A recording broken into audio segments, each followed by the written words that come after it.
बांग्लादेश में 300 लोकसभा सीटें हैं, लेकिन चुनाव 299 पर ही हुआ क्योंकि खुलना सीट पर एक उम्मीदवार की मौत हो गई थी।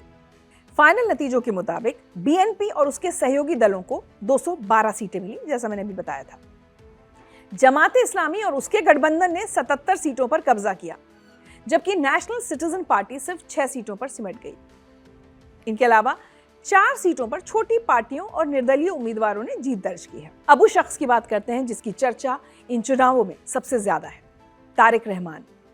17 साल, इतना वक्त काफी होता है किसी की यादों को भुला देने के लिए या फिर किसी को और ज्यादा खतरनाक बना देने के लिए।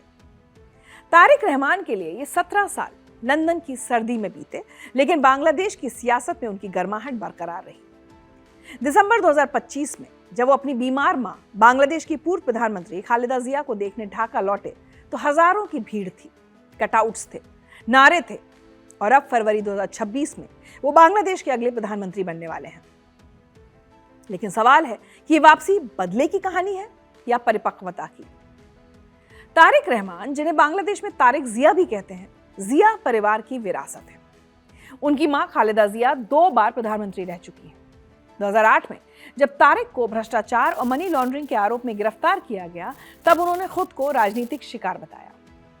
रिपोर्ट्स कहती हैं कि हिरासत में उन्हें टॉर्चर किया गया और रिहाई के बाद इलाज के नाम पर वो लंदन चले गए और फिर कभी वापस नहीं आए। उस दौरान उन्हें भ्रष्ट राजनीति का प्रतीक तक कह दिया गया था।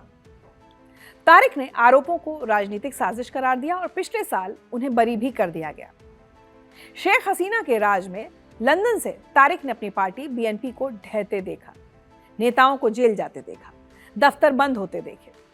लेकिन जुलाई 2024 के छात्र आंदोलन के बाद जब शेख हसीना का सत्ता से तख्ता पलट हुआ, तब तारिक के लिए वापसी का रास्ता साफ हो गया। दिसंबर 2025 में वापसी के बाद उन्होंने अपनी टोन बदली है। अब वो भड़काऊ भाषा की जगह संयम और सुलह की बात करते हैं।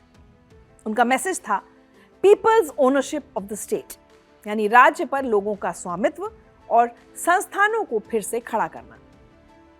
इन बातों से उन्होंने बीएनपी के समर्थकों में नई उम्मीद जगाई।